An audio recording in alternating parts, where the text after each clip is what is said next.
This is the 2025 Audi RS e-tron GT Performance. It has all the menace of a supercar, but none of the exhaust fumes. It's a sedan that thinks it's a supercar, a rocket disguised as a luxury car, and the kind of thing that makes every traffic light feel like a starting line. So today, I'm going to test it and see just how fast it is.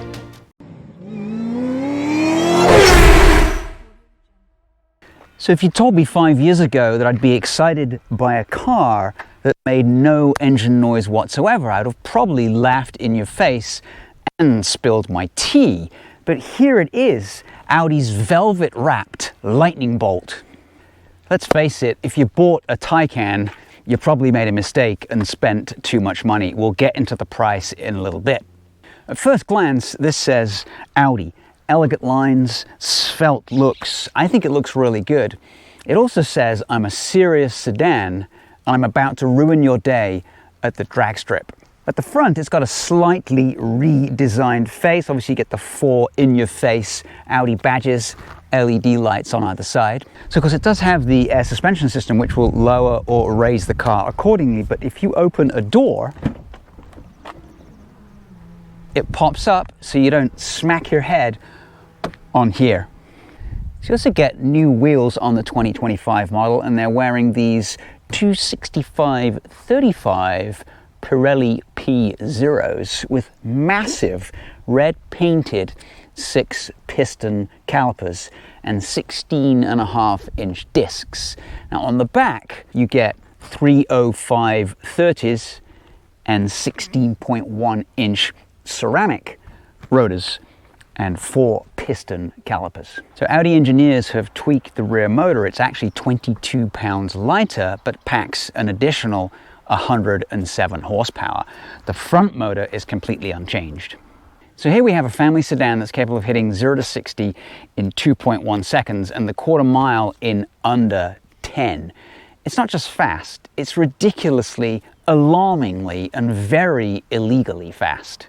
So the battery has also been improved. It's now 107 kilowatts. Audi engineers have made some changes to the cell construction within the battery. Peak charging rate has also increased to 320 kilowatts, so expect to go from 10 to 90 in around 24 minutes. So Audi has hidden the Frunk release right here. Once you figure that out, there's 1.8 cubic feet of space in here.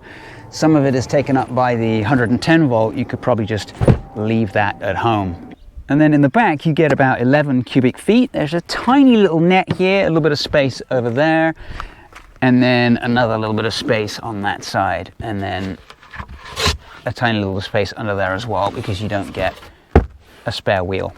So how much is it? Well, base prices for this RS e-tron GT Performance, which is the top model, start at $166,000. Now this one has the $11,000 Dynamica package, so summer tires, ceramic brakes, and active suspension.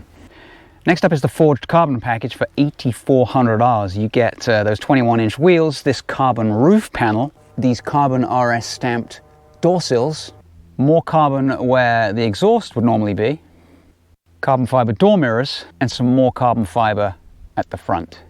And finally, you get the RS design package. That will give you the Napa leather seats, gives you the Dynamica steering wheel, gives you gray seat belts. Add it all up, you're out the door for $190,000. So it is a little bit cramped in the back, but there is room for kids or small adults like me. You do get a couple of cup holders, but you are likely to spill those drinks. Headroom is also limited due to the sloping roof. You got vents and heated outboard seats. And to create more utility, you can actually fold the seats down. So inside, the cabin delivers a very Audi-like experience if you're familiar with Audis. Minimal, luxurious, but at the same time, more tech than on the set of a sci-fi movie. Seats are super comfortable, nice bolstering, soft Napa leather, multi-way power. Steering wheel's pretty good. It's Alcantara, chopped off at both the top and the bottom. That's part of that Dynamica package. So you'll notice in this one that there's really only two screens, one in front of the driver, the digital display, and then a second one right here, because you get physical climate controls. Woohoo! Here's this tons of carbon fiber on the dash. I feel like it looks a bit ugly, and I might not check that box because it just looks sort of industrial and the car's ready for a racetrack, which I don't think it is. So the main screen is really not very big, but it has whatever you need here. You've got vehicle information right here, charging, you've got your drive modes, your RS monitor, that tells you if the systems are overheating or not. It's right here, overheat, hot, warm, or cold. Apparently we're not overheating right now, so we're good. We will test the 0 to 60 in a few. And then in the seats you can tighten up those bolsters for back and legs, ready for those G-forces that this car is about to unleash. There's Audi's very, very good digital dash. I got 196 miles of range. Good news is most of my driving when we get on the road is going to be downhill, so we can regen some power. So below the climate controls is the button you want. Drive select. You got three choices. You got efficiency, comfort, or dynamic on the left-hand side. And then on the right-hand side, you've got RS1. Click on the pencil. The RS1, you can set up the drive, the suspension height, and the sound profile. I have it in quiet because I feel like these computer-generated EV noises, they just don't sound good. So on the steering wheel, you get a couple of buttons that are red. One is an RS button. Press it once, it goes to RS1. Press it twice, it goes to RS2. Press it a third time, it goes into RS performance mode. And then on the left-hand side, you get a boost button. That boost button gives you an extra 94 horsepower for 10-second bursts. There's basically 10 seconds to legal doom or 10 seconds to unmitigated joy. Right, off we go. So we're in comfort mode right now. We've got 210 miles of range. When I hit the RS button on the wheel, right here, that's going to go down. But we'll get out of this little spot first.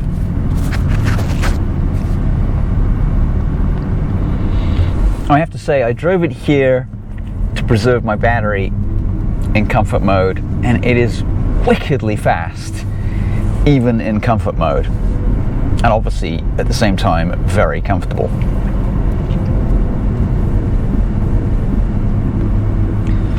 The suspension isn't too firm.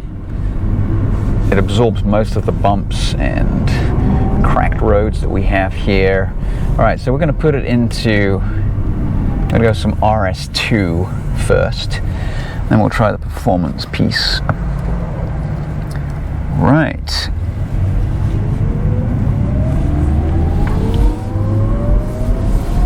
So even a light application of throttle, and it's faster than 90% of cars on the road. Floor it. Oh! And you just get this massive shove in the back. But even in RS2 mode, and we are on some pretty decent pavement that is likely to change, it is very smooth. Oh! It's rearranging my internal organs here. And it doesn't just gain speed from a stop, or from 30 miles an hour, or from 50 miles an hour. It gains speed from almost any speed.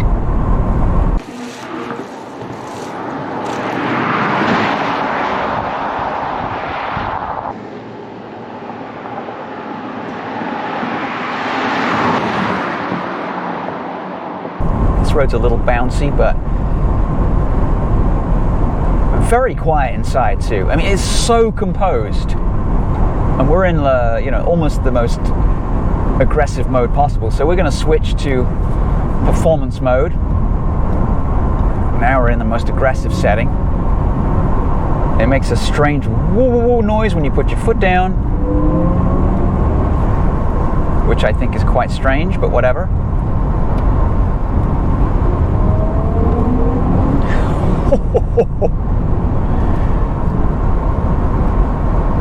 So the good news is that Audi has not made a one-trick pony. It's not just viciously fast in a straight line. It's actually really good in these turns, which we're about to hit right now. And the speeds that you can attack these turns with are pretty impressive.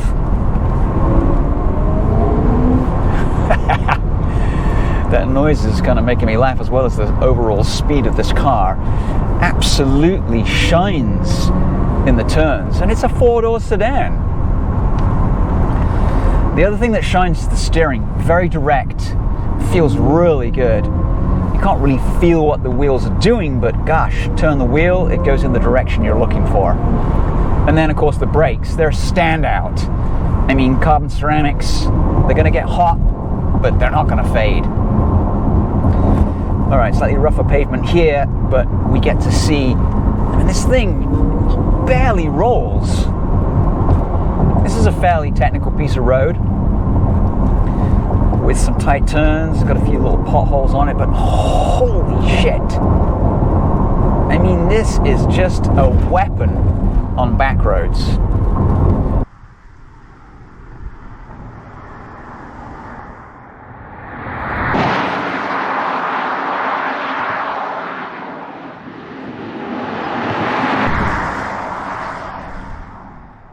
Long left-handed sweeping bend here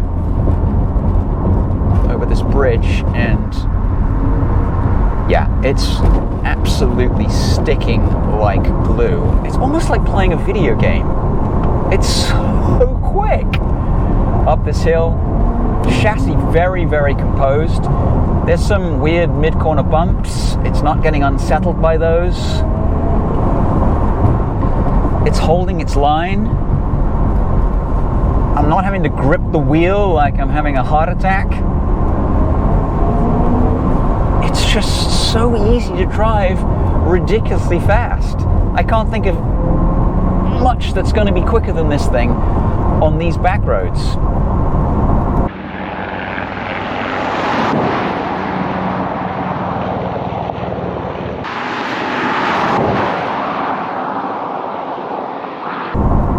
I haven't even pressed the boost button. That gives me another 100 horsepower. I honestly don't think you need it. A little bit of technical here.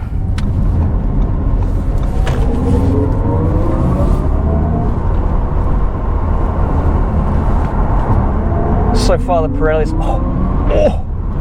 haven't complained yet.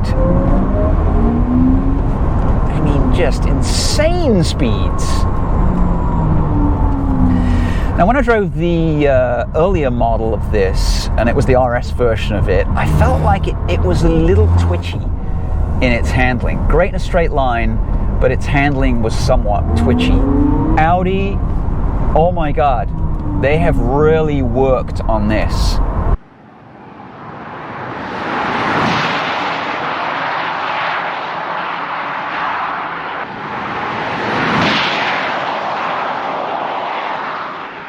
Going to slow down a little bit here and try a rolling 5 mile an hour start here, or so as close to. Okay.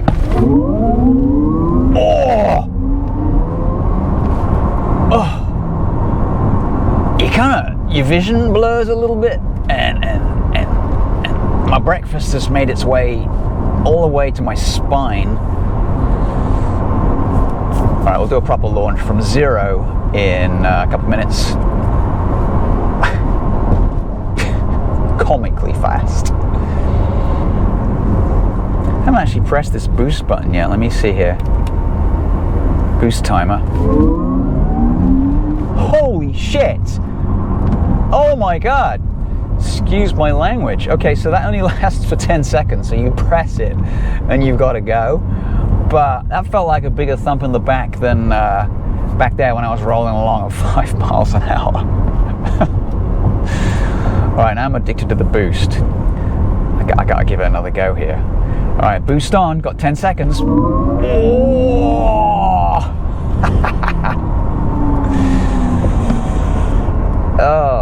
Ferrari breakfast. All right, let's give it a go along here. Hard on the brake.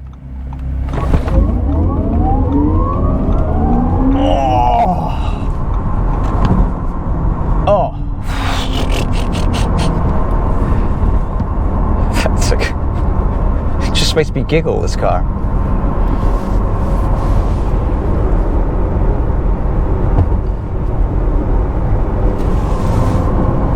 And that one was a 2.3, so yeah, we'll leave it at that. That's all I can say is that is pretty fast, and this is one amazing car. So what do we think? Well, the Audi RS e-tron GT Performance is otherworldly. It is fast enough to scare the living daylights out of you, but at the same time, it's a fast, comfortable, four-door family cruiser. And it'll beat pretty much everything else out there. Anyway, once again, thanks for watching. We appreciate it. Like, subscribe, and we'll catch you next time with another video. Out.